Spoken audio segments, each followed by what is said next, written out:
आज आपण कपाशी पिकाबद्दल माहिती घेणार आहोत.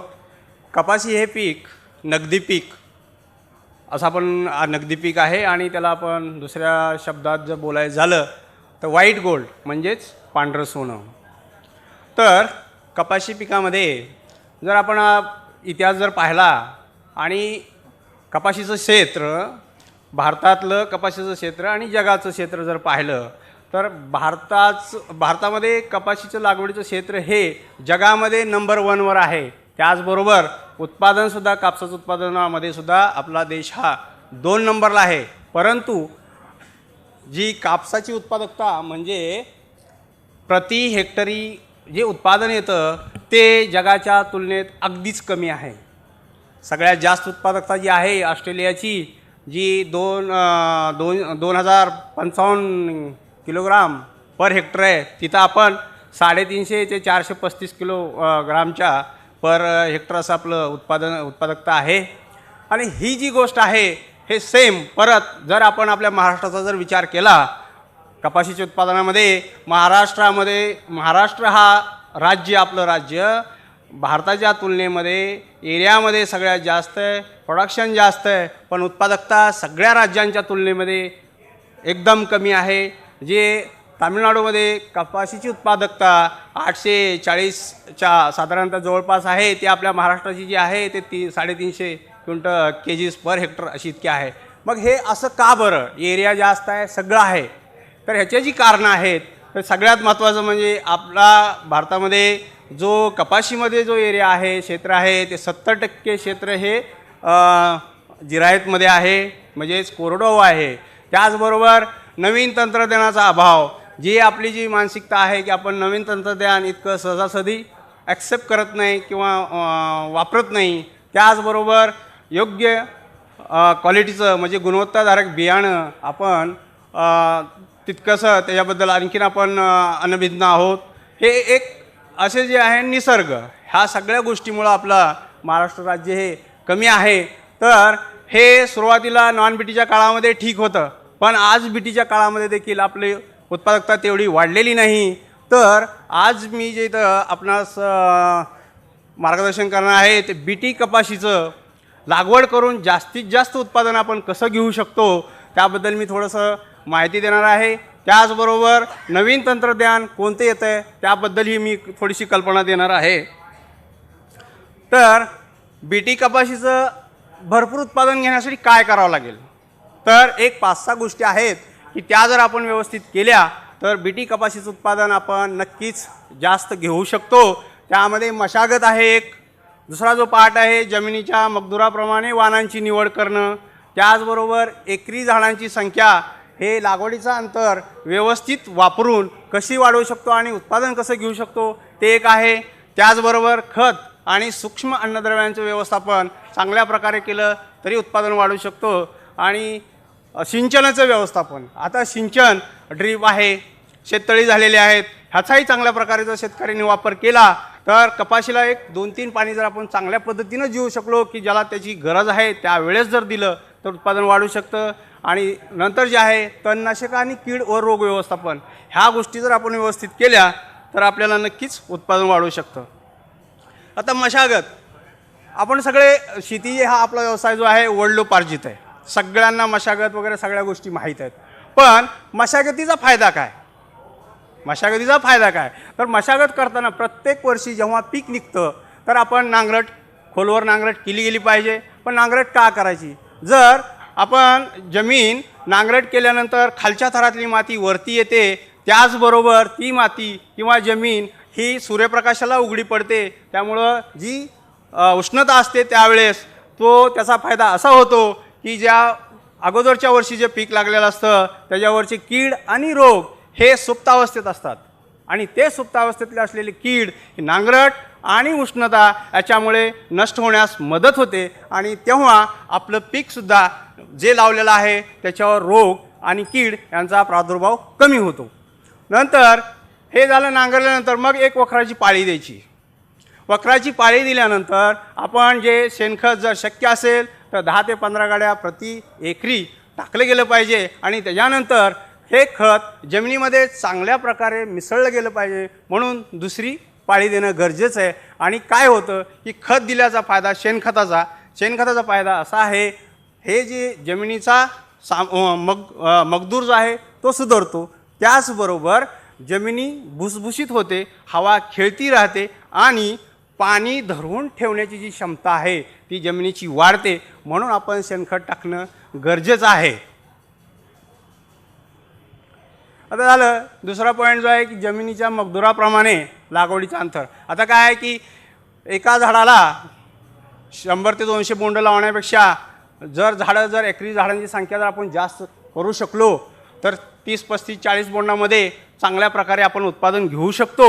म्हणून एकरी झाडांची संख्या जर आपण वाढवली तर नक्कीच आपण उत्पादन वाढवू शकतो. आता ब्राझील, ऑस्ट्रेलिया ह्या देशामध्ये एकदम सेंटीमीटरवर 2-2, 3-3 सेंटीमीटरवर झाड असतं, पण आपल्याकडे ते शक्य नाही. आपण आताही 4-2 फुटावर किंवा 4x4 फुटावर लागवड करतो, पण ते शक्य नाही. तरी आपण आता जे यावर्षी मी ते पुढं सांगणारच आहे त्याबद्दल. तर जमिनीचा जसा प्रकार असेल, ज्या पद्धतीची प्रत असेल त्या पद्धतीप्रमाणे 2 झाडातलं आणि 2 ओळीतलं अंतर व्यवस्थित ठेवून आपण एकरी झाडांची संख्या वाढवून, परंतु तेही सुद्धा वाण महत्त्वाचं आहे. वाण कसा वाढतो, त्याच्या फांद्या किती लांब आहेत, त्याला काही फांद्या येतात का, तो उंच किती जातो, हे सगळं पाहून पसरतो का सरळ वाढतो, हे सगळं पाहून आपल्याला हे अंतर ठरवायचे आहेत. मध्यम जमिनीमध्ये आपण बागायती जर घेत असाल तर 3 ते 2 फूट किंवा 4 ते 1.5 फूट म्हणजे एका झाडाला लागणारं 6 स्क्वेअर फूट अंतर जर असेल तर तुमची झाडं जास्त बसतात आणि एकरी उत्पादन वाढण्यास मदत होते. पण तेच जर आपण कोरडवाहूमध्ये गेलो तर 4 वर जायचंच नाही, 3, 1 किंवा 1.5 अशा पद्धतीनं जर आपण लागवड केली तर एकरी झाडांची संख्या 14,000च्या आसपास बसते आणि आपण उत्पादन चांगलं घेऊ शकतो. आता भारी जमिनीमध्ये का बरं अंतर थोडंसं जास्त ठेवायचं. जर समजा भारी जमिनीमध्ये जर आपण अंतर कमी ठेवलं तर झाडांची दाटी होते, हवा खेळती राहत नाही आणि जे नैसर्गिक लोक म्हणतात की पात्यागळ होऊ राहिली, तर ते याच्यामध्ये जाणवतं. म्हणून थोडंसं जमिनीचा प्रकार पाहून आपण जर अंतर कमी जास्त केलं, आणि कसं आहे की हे जे आपण सांगितलं गेलेलं असतं इथं हे असं करा, इतकं ठेवा, पण हे तुम्ही चांगले जजमेंट करू शकता, तुम्ही चांगलं ठरवू शकता, कारण तुम्हाला तुमची शेती माहीत आहे. फक्त तुम्हाला माहीत काय करून घ्यायचं आहे तर हायब्रिड जो वाण आहे, कपाशीचा वाण, तो कशा पद्धतीनं वाढतो, त्याचा वाढायचा प्रकार काय आहे हे पाहून, आणि मग त्याच्यासाठी प्रत्येक वर्षी भरपूर कंपन्या आहेत. आम्ही इथं प्रत्येक वर्षी 10 ते 15,000 शेतकरी इथं दाखवतो त्यांना की बाबा पीक प्रक्षेत्र असतं, तिथं पाहणी कार्यक्रम आम्ही ठेवतो, शेतकरी मेळावा, आणि लोकांना सगळे लाईव्ह पाहणी कार्यक्रम तिथं असतो की बाबा हे झाड असं वाढतं, हे सगळी माहिती तिथं दिली जाते. तर ते जे आपण प्रदर्शनामध्ये येतो ते थोडंसं पाहून अनुभव करून त्या पद्धतीनं आपण लागवड केली गेली पाहिजे. त्यानंतर जमिनीच्या मगदुराप्रमाणे आमची कंपनी अंकुर सीड्स कंपनीनं वाणांची शिफारस केलेली आहे. हलक्या जमिनीमध्ये अंकुर 30-28 आणि 32-24 हे 2 वाण चांगल्या पद्धतीने यील्ड देऊ शकतात. त्याचबरोबर मध्यम जमिनीमध्ये सुद्धा 30-28 जय, 30-34, 32-24 आणि 32-44 हे वाण आपण लावून उत्पादन घेऊ शकता. भारी जमिनीमध्ये सुद्धा हे जे 30-28 जय, 30-34, 32-44 आणि याच्यामध्ये 216 एक ॲडिशनल आहे की जे फक्त बागायत चांगल्या जमिनीमध्ये आपण लावून चांगलं उत्पादन घेऊ शकतो. अपेक्षित उत्पादन काही शेतकरी असतात, घेतलं चांगलं उत्पादन घेतलं, पण असे काय वाण असतात जर चांगल्या पद्धतीनं जर शेती केली, चांगलं मॅनेजमेंट जर केलं तर अपेक्षित उत्पादन जे म्हणतो आपण, असे काय वाण देत असतात, त्याचं पोटेन्शियल एक्सप्लॉइट करणं गरजेचं असतं. आता रासायनिक खते जर आता बीटी टेक्नॉलॉजी आली, त्याचं जे व्यवस्थापन आहे, नॉन बीटीच्या काळामध्ये काय व्हायचं की बोंड अळी आल्यानंतर पात्या जी लागत होत्या त्या गळून पडत होत्या. त्याला शेवटपर्यंत असं होतं की हिरवी बोंडाळी आली, नंतर मग पुन्हा पाने खाणारी आळी आली, नंतर मग हे अशा प्रकारचं किंवा शेंडे खाणारी आळी आली. ह्या आळ्या येत होत्या बीटीच्या पहिल्या, पण बीटी आल्यापासून ह्या आळ्यांचा प्रादुर्भाव कमी झाला. मग कापसाला काय की 50 ते 55 दिवसात फुलं आणि बोंड लागायला सुरुवात होते. मग जर एकदा का बोंड लागायला सुरुवात झाली तर कापसाची वाढ त्या प्रमाणात जशी व्हायला पाहिजे होत नाही. म्हणून आपलं पहिलं काम काय की कापसाची वाढ 50 दिवसापर्यंत 50-55 दिवसापर्यंत चांगल्या प्रकारे कशी करू शकतो. अरे वाढ जर झाली तरच त्याला फळफांद्या येतील, म्हणजे जितकी उंची होईल तितक्या फळफांद्या येतील आणि तितकी बोंड लागतील आणि उत्पादन येईल. म्हणून 45 ते 50 दिवसापर्यंत आपल्याला कपाशीचं चांगल्या प्रकारे झाड वाढवता आलं पाहिजे. म्हणून अन्नद्रव्य, खतं, रासायनिक खतं त्याच्याबरोबर हे देणे, योग्य प्रमाणात देणे, योग्य ठिकाणी देणे, योग्य प्रकारे देणं गरजेचं आहे.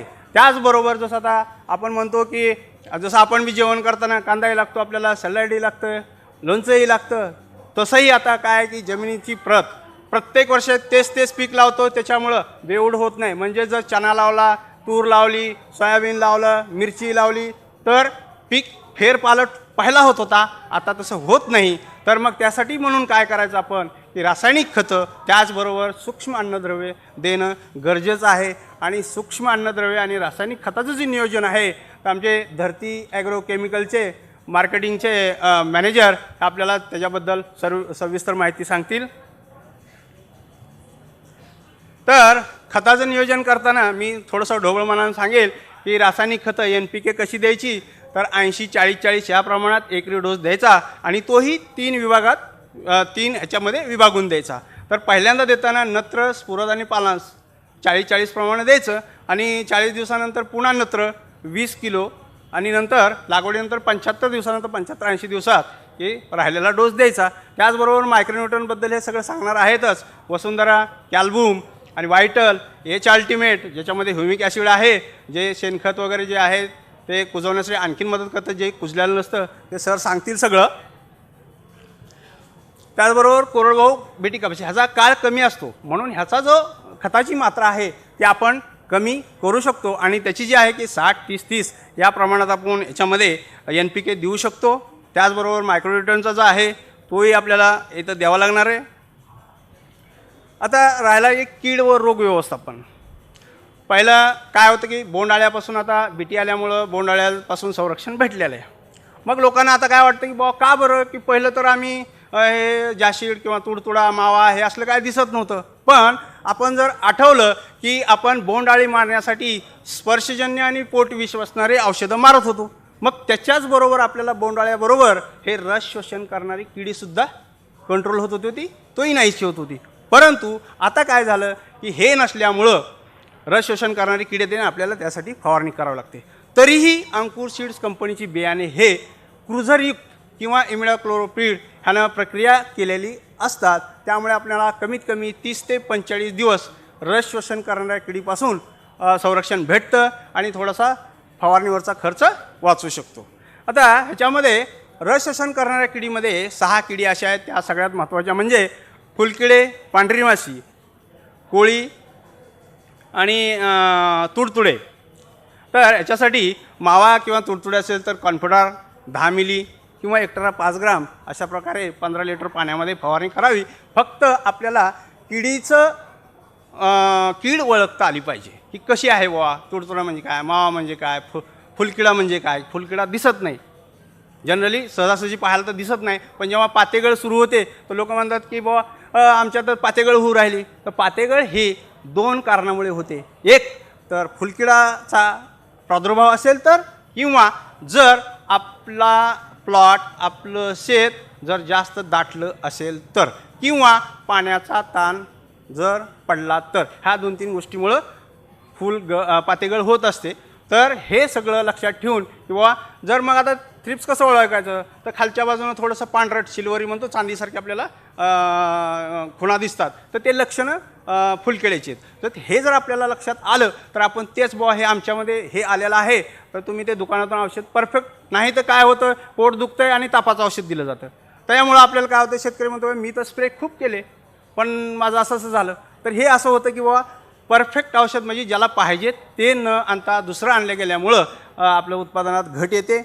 त्याचप्रमाणे पांढरी माशी हे दिसणार आहे, पण पांढरी माशी उडायला लावल्यानंतर स्प्रे करण्यात काय अर्थ नाही. तर जेव्हा पान असतं, पानामध्ये त्याचे निम्स असतात तर ते दिसले पाहिजे. म्हणजे कसं आपल्याला थोडे थोडे ठिपके असल्याने दिसतं, पांढरट पानाच्या आतमध्ये असतात ते, आणि माशी उडायला लागल्यावर आपल्याला ते अडल्ट जे ना माहीत होतं, त्याच्या अगोदर ते डॅमेज करायला सुरुवात होतं.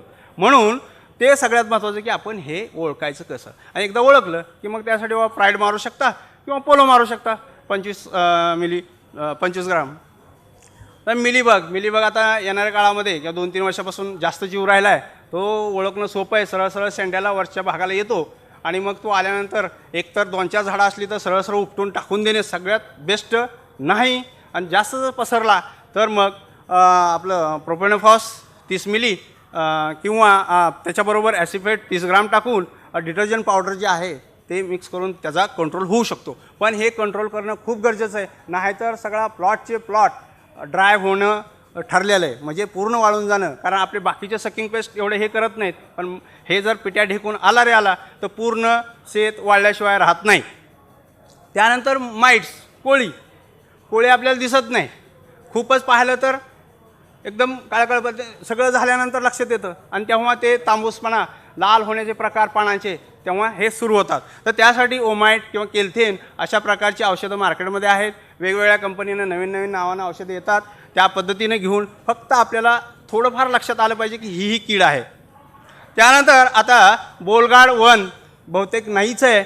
जर समजा कोणी बोलगाड 1 BT1 जर आणलं तर BG1 आणलं तर तेव्हा प्रोक्लेम किंवा इंटरप्रीड हे 2 औषधं आपण मारून त्याच्यापासून संरक्षण करू शकतो. नंतर पिट्या ढेकणाचं तुम्ही सांगितलेलंच आहे. हे अशा प्रकारे दिसते ती कीड. सिंचन व्यवस्थापन याच्यामध्ये काय आहे की जर पाण्याचा ताण जर हे झाला तर पडला तर जमिनीतून अन्नद्रव्य घेणंही बंद होतं आणि पात्या गळायलाही सुरुवात होती. तर समजा पावसाळ्यामध्ये सुद्धा जर 2 पाण्यामधील जर अंतर किंवा ताण जर 20 दिवसापेक्षा जास्त पडत असेल तर सरळ सरळ पाणी देणं एकमेव उपाय आहे. आणि जेणेकरून आपण जे न्यूट्रन डेफिशियन्सी होणार आहे, कारण पाणीच खालून येत नसेल तर अन्नद्रव्यही भेटणार नाहीत आणि बाकीच्या गोष्टी सुरू होतात. मग लाल होईल, पातेगळ होईल किंवा काय होतं की क्रॅक गेले की मुळं तुटायला लागतात. मग विल्टिंगसुद्धा यायला चालू होते. तण, तसं म्हणतो आपण की तण आपण तर खतं खूप टाकतो, सुरुवातीपासून तण असतं. पण हे जर आपण खतं टाकलेली तण झाडाबरोबर स्पर्धा करतं. म्हणून तणांचं नियंत्रण करणं सगळ्यात महत्त्वाचं आहे. कारण खतं दिली, पाऊस पडला, वाहून गेले. खतं दिली, पाऊस आहे, वीड आहे, गवत आहे, सगळं खत अर्ध ते खाते, अर्ध झाडाला भेटते. म्हणून अपेक्षित उत्पादन येणं खूप त्रासदायक होतं. आणि ह्यामध्ये काय करायचं, आपण 3x2 लावलं किंवा 4x1.5 लावलं तर 45-50 दिवसापर्यंत किंवा 60 दिवसापर्यंत तुमची पळाटीमध्ये आडवं उभं डवरणी जोपर्यंत दोन्ही होते तोपर्यंत करणं गरजेचं आहे. आणि आता वाटलं आपल्याला की बाबा आता आडवी उभी डोरणी फक्त एकीकडूनच होते तर त्यावेळेस हे करायचं की डवरणी करायची, मागून माती लावायची, भर द्यायची लगेचच.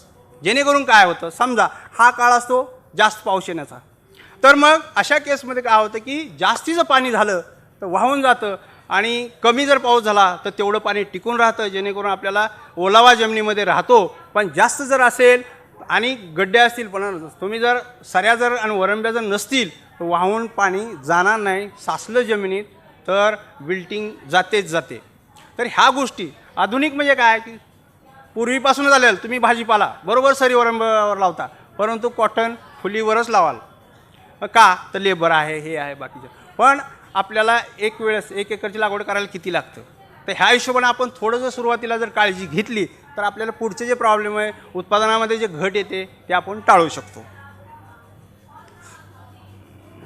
आता काय तुम्हाला रोगाबद्दल ओळखू येत नाही, आपल्याला कधी काय मारायचं हे समजत नाही. तर हे जे जीवाणूमय करपा म्हणजे बॅक्टेरियल ब्लाइट असतो, पहिल्यांदा पानावर आपल्याला तेलकट ठिपके दिसतात. तो जर कंट्रोल करता नाही आला तर पुढं काय होतं, तर हे जे काळी काळी रेस दिसती शिरा पानाच्या, त्या काळ्या होऊन जातात.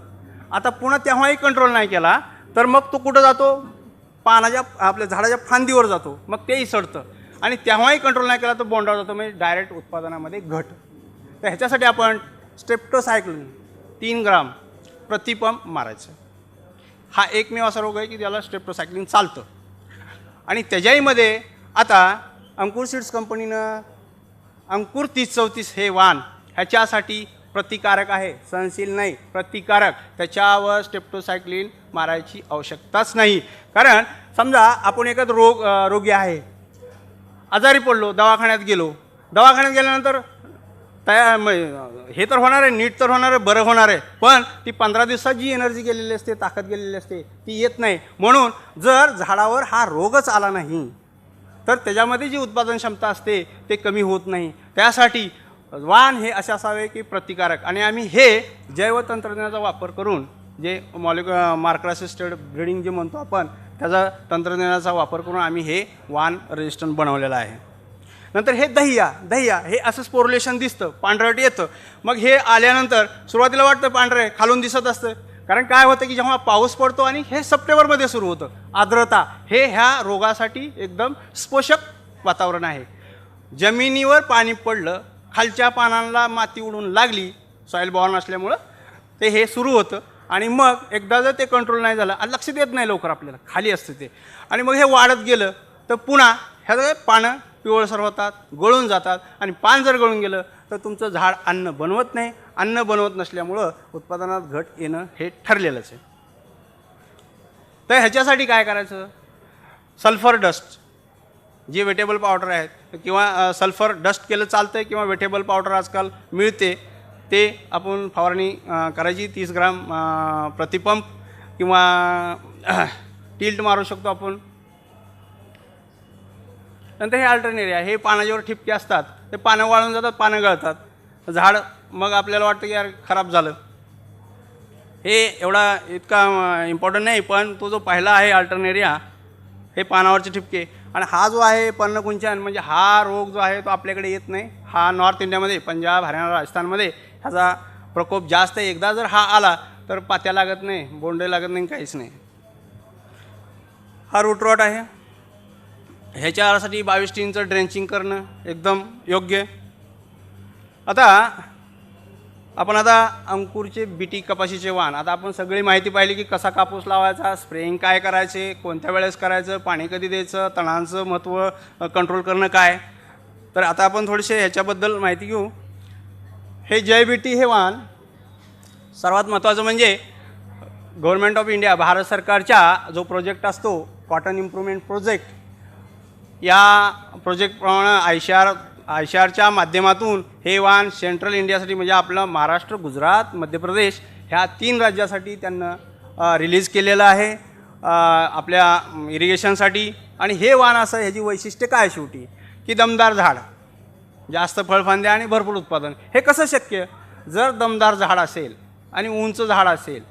दमदार असणं म्हणजे की जे त्याला बोंड लागणार आहेत, फांद्या लागणार आहेत, आणि ते जे वजन आहे, कारण पुन्हा मोठ्या बोंडाचं, आपण आता मोठ्या बोंडाशिवाय कोणी शेतकरी बोलतच नाही. मोठे बोंड असणं म्हणजे काय की त्या झाडाला वजन येणं. मग हे झाड जर वजन पेलत नसेल, पडलं, तर उत्पादनामध्ये 20 ते 30% नुकसान होणं ठरलेलं आहे. त्यासाठी ह्या वाणाचं वैशिष्ट्य असं आहे की दमदार झाड आहे, जास्त फळफांद्या, म्हणजेच काय की फळफांद्यावर बोंडांची संख्या जास्त, म्हणजे झाडाला टोटल बोंडांची संख्या जास्त, जेणेकरून उत्पादन जास्त. ह्याचं बोंड मोठं असल्यामुळं 5 ते 5.5 पावणे 6 ग्रामचं बोंड असल्यामुळं हे वजन कापूस उत्पादनासाठी मदत करतं. कारण कापूस उत्पादन कसं वाढतं? बोंडांची संख्या, बोंडांचं वजन, सरकीचं वजन आणि फळफांद्या, ह्या सगळ्या गोष्टीवर कापसाचं वजन अवलंबून असतं, म्हणून उत्पादन एकंदरीत. तर हे वाण असं आहे की सरळ उंच वाढतं. त्याचबरोबर हे वाण पूर्व हंगामी, म्हणजे आपण मे सोईंगमध्ये, म्हणजे मेमध्ये कसं आहे की लोकांकडे पाणी नसतं, पण ज्याच्याकडे पाणी आहे त्यांना 20 ते 30 मेच्या दरम्यान लावलं तरी चालतं. तिथून पुढं तर हंगाम सुरू होतो. तर पूर्व हंगामी लागवडीसाठी म्हणजे मेमध्ये लावू शकता, जूनमध्ये लावू शकता, आणि भारी मध्यम ह्या जमिनीमध्ये आपण हे वाण बागायतीसाठी आणि कोरडवाहूसाठी लावू शकता. त्याचबरोबर ह्या वाणाचं दुसरं वैशिष्ट्य रस शोषक करणाऱ्या किडीसाठी प्रतिकारक शक्ती याच्यामध्ये आहे. त्याचबरोबर मध्यम भारी जमिनीत ओलिताकरता उपयुक्त वाण आहे. जो धागा जो आहे हा लांब आहे, त्याचबरोबर मजबूत धागा, जेणेकरून बाजारभाव चांगला भेटतो. आता सध्या काय आहे की वेचणी, जर कापूस जर चांगला उमलत असेल तर वेचणी चांगली होईल. तर ह्या वाणाचं परत एक वैशिष्ट्य आहे की कापूस उमलतो चांगला आणि वेचण्यास सोपा असतो. असं हे बीटी वाण BG2 आहे. हे फोटोग्राफ्स हे शेतकऱ्यांच्या जजाचे आहेत. आता मोठं बोंड आहे, अंकुर 30-34, जे मी आता म्हटलं की हे बॅक्टेरियल विल्डसाठी रेजिस्टंट आहे, म्हणजे प्रतिकारक शक्ती याच्यामध्ये आहे. तर हे असं जे वाण आहे उंच अर्धपसरट वाढतं. याचं दुसरं वैशिष्ट्य काय आहे की पानांची संख्या खूप कमी आहे. आणि मी जे सुरुवातीला सांगितलं होतं की जर झाड उबट पानांची संख्या कमी असणारं असं जर असेल तर आपण एकरी झाडांची संख्या वाढवू शकतो. नाही तर दाटी झाली तर मग आपल्याला नैसर्गिक गळ होण्याची शक्यता असते, कारण हवा खेळती राहत नाही. तर असं हे वाण आहे, सरळ उंच वाढतं, मोनोपोड्या असतात त्याला, म्हणजे काही फांद्यात असतात, त्याचबरोबर फळफांद्या लांब आहेत आणि पान जे आहे ते थोडंसं रफ आहे. रफ पान असल्यामुळं त्याला रस शोषण करणाऱ्या किडीचा प्रादुर्भाव ह्या वाणावर कमी होतो आणि हे वाणसुद्धा भारी आणि मध्यम जमिनीमध्ये लावण्यास योग्य आहे. आता मार्केटमध्ये बोंड 5 ग्रामच्या खाली कोणाला चालत नाही असे काय वाण असतात की आम्ही सुरुवातीला आमची ओळख अशी होती की 651 कमी वाढणारं आणि छोटं बोंड असणारं, पण आता प्रत्येक वाण हा अंकुरचा आहे की बिग बोल म्हणजे मोठ्या बोंडाचं वाण, त्याचबरोबर उंच वाढणारा, अशा पद्धतीचे आता सगळे वाण आलेले आहे. आणि त्याचबरोबर धाग्याची लांबी आणि धाग्याची प्रत आणि रुईचा उतारा हे सुद्धा, कारण जिनिंग रुईचा उतारा वगैरे जे आहे इंडस्ट्रीच्या उपयोगाचा आहे, शेतकऱ्याला उत्पादन पाहिजे फक्त. हे फोटोग्राफ्स वगैरे हे जे जसं आपण जे सांगतोय वाणाबद्दल ते सगळं आपल्याला तुम्ही इथं पाहू शकता. अंकुर 3028 हे वाण कुठल्याही जमिनीमध्ये कशाही प्रकारच्या हवामानामध्ये हमखास उत्पादन देणारं वाण, शेतकऱ्याला कधीही नाराज न करणारं. आता आम्ही प्रत्येक वेळेस जे पीक पाणी कार्यक्रम करतो तर आमचे हे वाण जय आणि 3028बद्दल लोक स्वतःच म्हणतात तुम्ही याच्याबद्दल काही सांगू नका, कारण हे आम्हाला सगळं माहीत आहे, आमच्याकडे 10-15 पॅकेट आहेतच आहेत, उत्पादन येतं आहे. आणि हे अंकुरचं 3028 म्हणजे अंकुरचं जुनं 651 आहे, ते थोडंसं बोंड मोठं आणि उंच वाढणारं असं ते स्वतः शेतकरी म्हणतात की 651 3028 हे हमखास उत्पादन देणारं, कोरडवाहूमध्ये, बागायतीमध्ये, हलक्या जमिनीमध्ये, भारी, मध्यम, पूर्व हंगामी, हंगामी आणि लेट लावायसाठी, म्हणजे उशिरा जरी तुम्ही लावलं, हे काही लोक जुलैमध्ये सुद्धा लावतात, जूनच्या एंडमध्ये लावतात, तेव्हासुद्धा हे तुम्ही वाण लावू शकता आणि चांगल्या प्रकारे उत्पादन घेऊ शकता. ह्या वाणाचं दुसरं वैशिष्ट्य म्हणजे काय, सरळ वाढते, सरळ वाढतं. त्याचबरोबर हे वाण प्रत्येक सॉईलला, जसं तुम्ही कंडिशन, भारी जमीन असेल तो त्याच्या फांद्या लांब करतो, हलकी जमीन असेल अंतर कमी केलं, फळफांदे जे आहेत स्वतःहून कमी येतात, म्हणजे तो आपापल्या पद्धतीने ॲडजस्ट करून घेतो. आपण पाहतो की माणसाला की काश्मीरमध्ये गेलं किंवा तिकडं मनालीला गेलं तर थंडी इतकी असते की काही लोकांना लगेच सुरू होऊन जाते, ॲलर्जीज असते की सर्दी होईल, हे होईल. पण काही लोक असतात की कुठेही जा, एशीत जा, ह्याच्यात बसा, त्यात बसा, काही फरक पडत नाही. त्या पद्धतीने हे वाण स्वतःला त्याच ॲडजस्ट करून घेतं. ह्याचं सगळ्यात महत्त्वाचं वैशिष्ट्य म्हणजे नैसर्गिक गळ खूप कमी आहे, पोंड धरण्याची क्षमता खूप आहे. इथं शेतकरी असतील, काही शेतकरी आहे इथं एक जण, ते आमचे सगळेच वाण लावलेले आहेत आणि आतापर्यंत 8 ते 9 क्विंटल उत्पादन आलेलं आहे आणि 3x1 वर लावलं आहे. कांबडी, आजगाव, वर्धा सगळे वाण लावलेले आहेत आणि 3x1 वर. म्हणजे आपण जे म्हणतो की आता नवीन तंत्रज्ञान म्हणजे काय की एकरी झाडांची संख्या वाढवा, कारण बाकी तर काही वाढणार नाही, तुम्हाला असंच उत्पादन वाढवावं लागेल आणि नियोजन जे आहे ते ह्या पद्धतीने केलं तर उत्पादन वाढू शकतं. तर हे वाण आहे कोरडवाहू जमिनीमध्ये हमखास उत्पादन देणारं. त्याचबरोबर दुसरा फायदा काय तर दुबार पीक घेऊ शकतो, म्हणजे आपल्याला 2 पीक एकाच वर्षी आपण ह्या वाणाचे घेऊ शकतो. किंवा जर तुम्हाला हे वाण कंटिन्यू करायचं असेल, फरदड म्हणतो, आजकाल नवीन संकल्पना सुरू झाली फरदड. लोक पहिल्यांदा 12-13 क्विंटल उत्पादन घेतात, त्यानंतर पुन्हा 7-8 क्विंटल नक्कीच घेतात. बरेच लोक असे आहेत की 22-23-25 क्विंटलपर्यंत उत्पादन घेणार आहे. फरदड 5 ते 7 क्विंटल आरामात येणारं वाण 30-34 आणि 30-28. कापूस कसा आहे की उमलतो आणि वेचण्यास सोपा आहे, आजकाल लेबर भेटत नाही. जर समजा, आणि पुन्हा त्यांचं कसं आहे की किलोवर वेचते, किलोवर वेचलं तर कापूस जर समजा दिवसाला चांगला वेचला गेला नाही तर रोज कमी येतो. म्हणून आता ह्या सगळ्या गोष्टी महत्त्वाच्या आहेत, मोठं बोंड, चांगलं उमलणं, चांगलं वेचणं, कारण लवकर वेचलं गेलं आणि कापूस जर वजनी असेल तर ते लेबर असंच म्हणतं आहे कापसात वजन नाही, पुढच्या वेळेस जर ते विचारलं की काय लावलं, यायला तयार होत नाही. म्हणून कापूस वजनी असणं सगळ्यात महत्त्वाचं आहे. आणि हे जे गुणधर्म आहेत हे 30-28मध्ये सर्वच्या सर्व आहेत. आता हे 216 हे स्लो चालतं, ह्याचा कालावधी 180 ते 190 दिवसाचा आहे. आणि हे वाण आम्ही बागायतीसाठी शिफारस करतो, भारी जमिनीमध्ये आणि मध्यम जमिनीमध्ये, फक्त बागायत, जिरायतसाठी, कोरडवाहूसाठी नाही आहे. आणि हे वाहनाचं आज मार्केटमध्ये सगळ्यात मोठं बोंड असणारं हे वाहन आहे 3244 आणि 216. याचं 5.5 ते 6 ग्राम ॲव्हरेज, जे आपण सगळं झाडावर पूर्ण बोंड असतात त्याचा ह्या ॲव्हरेज घेतलेला असतो, मीन काढलेला असतो. त्याचबरोबर बोंड चांगलं उमलतं आणि वजनदार कापूस असल्यामुळे कापसाचं उत्पादन चांगलं होतं. दह्या रोगास पुन्हा हा सहनशील असणारा वाहन आहे. हे असं मजबूत झाड. अंकुर 3244 हे सुद्धा वाहन 180 ते 190 दिवसात तयार होतं. आता 216 ह्याच्यामध्ये बोंडाचं वजन सारखं आहे, सगळं सारखं आहे, तर मग दुसरा वाहन का बरं?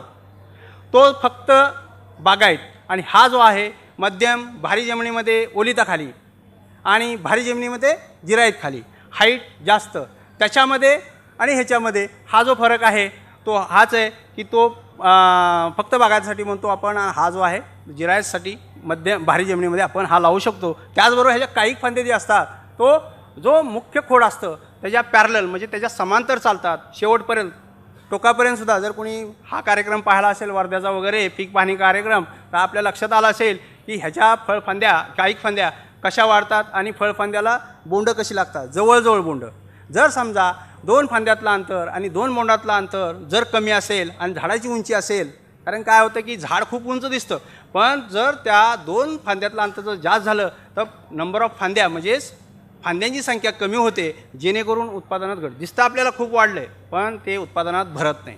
मग शेवटी म्हणतो आपलं तर खूप वाढलं होतं पण उत्पादन नाही आलं. तर त्याची हे सगळे शास्त्रीयोक्त जी कारणं आहेत ते हे आहेत. आणि हे उभट वाढणारं वाहन आहे. आता आपण त्याला म्हणलं की स्पेशिंग, हे कुठलंही स्पेशिंग जसं 30-28चं सांगितलं त्याच पद्धतीचं हे मोठ्या बोंडामध्ये कुठल्याही स्पेसिंगला योग्य सुटेबल असणारं हे वाहन आहे.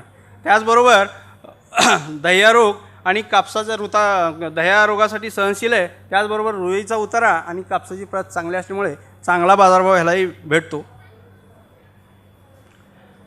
3224 आता हे नवीन आहे. हे सुद्धा प्रत्येक प्रकारच्या जमिनीमध्ये येणारा हा वाहन आहे. तुम्ही कशाही लावा, जसं 30-28 लावता आपण, ह्याचं बोंडाचं वजन 30-28पेक्षा थोडं जास्त आहे. हे वाहन पुन्हा त्याच्यापेक्षा एक 5 ते 10 दिवसानं लेट आहे, परंतु 3244 आणि 216 याच्यापेक्षा अर्ली आहे. त्याच्यामध्ये लांब फळफांद्या, सगळं वैशिष्ट्य, पातेगळ कमी, लांब फळफांद्या, 2 बोंडातलं अंतर कमी, पुन्हा इंटरनोड डिस्टन्स जे 2 फांद्या, हे नंबर ऑफ बोंडाची संख्या वाढते आणि उत्पादनात वाढवते. त्याचबरोबर 5 ते 5.5 ग्रामचं बोंड आहे. हे पुन्हा वेचण्यास योग्य आणि वजनदार कापूस आहे. रस शोषण करणाऱ्या किडी, त्याचबरोबर पाण्याचा ताण सहन करणारा असं हे वाहन आहे. अक्का बीजी हे आम्ही BG2 आम्ही पहिलं विकत होतो. आता ह्याच्यामध्ये इम्प्रूव्हमेंट करून आम्ही थोडंसं इम्प्रूव्हमेंट केलं आणि परत हे आम्ही ह्यावर्षी ट्रायलसाठी परत हे मार्केटमध्ये देणार आहे. सुरुवातीला थोडीशी जे कंप्लेंट होतं की वेचण्यास नाही म्हणून, तर ह्यावर्षी आम्ही याला सुधारित केलेलं आहे. 1-2 वर्षात हे मार्केटमध्ये चांगल्या प्रकारे येऊन जाईल.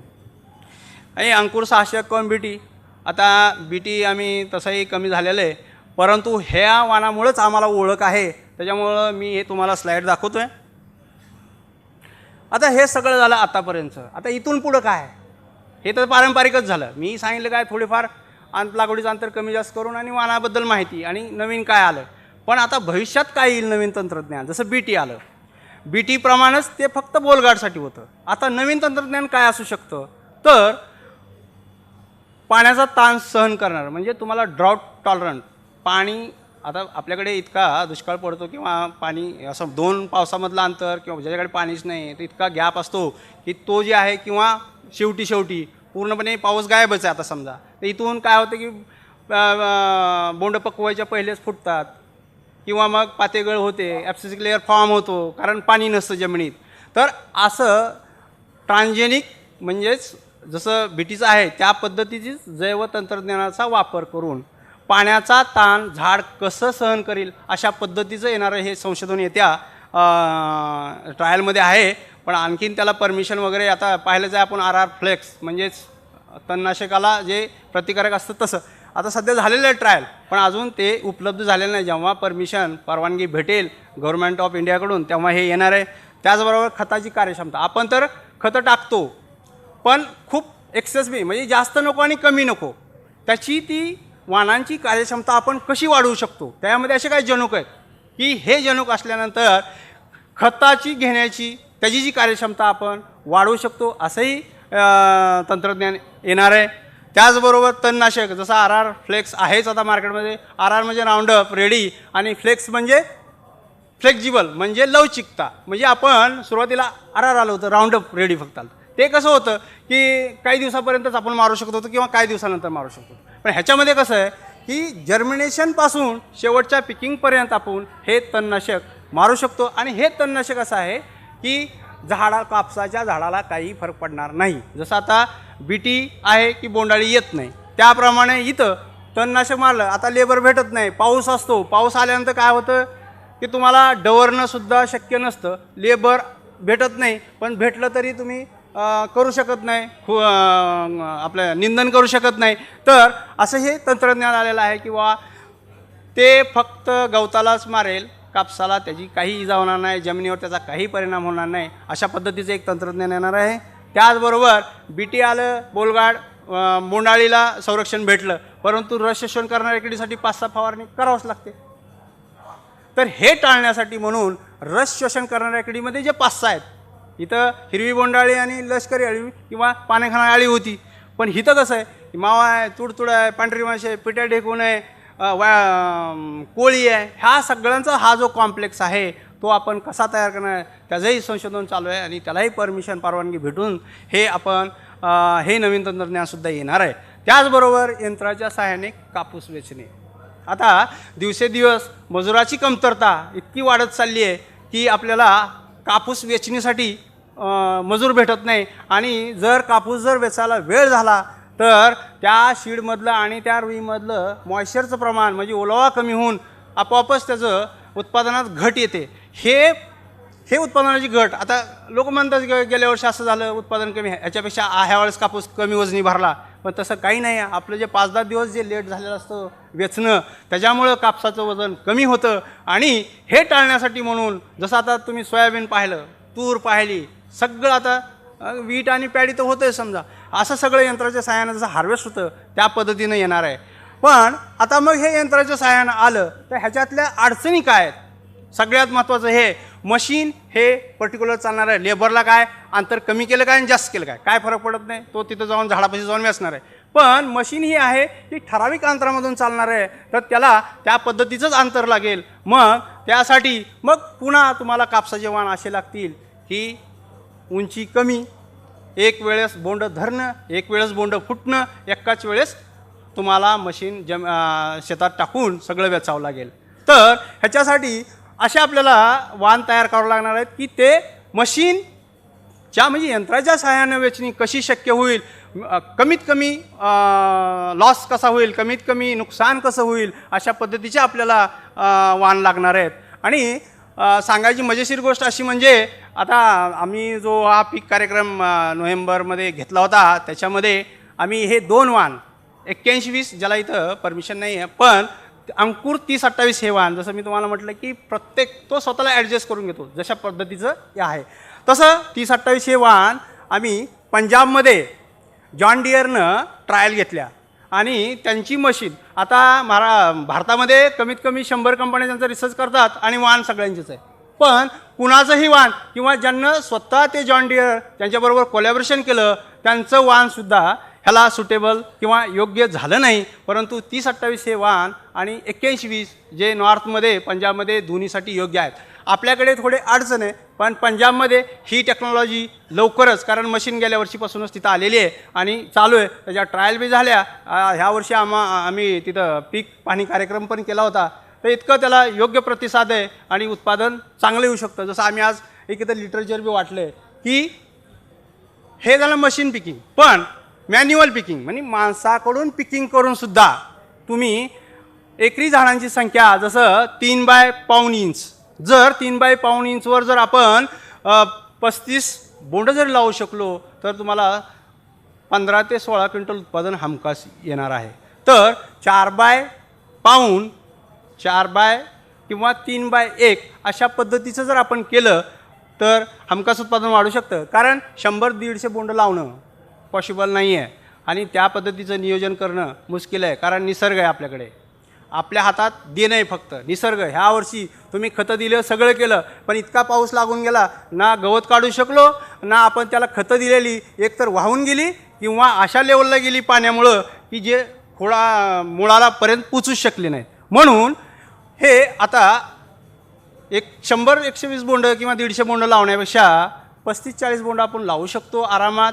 ते तंत्रज्ञान आहे, त्याच्यासाठी तुम्ही तेवढं मायक्रोन्यूट्रिएंट देऊ शकता, फर्टिलायझर देऊ शकता आणि उत्पादन वाढवू शकता. हे येणारा काळ हा असाच आहे. आणि जर आज आपण सुरुवात केली तर आपण पुढं जाऊन मशीन पिकिंग म्हणजे यंत्राच्या सहाय्याने कापूस वेचणी आपल्या इकडेही शक्य होईल.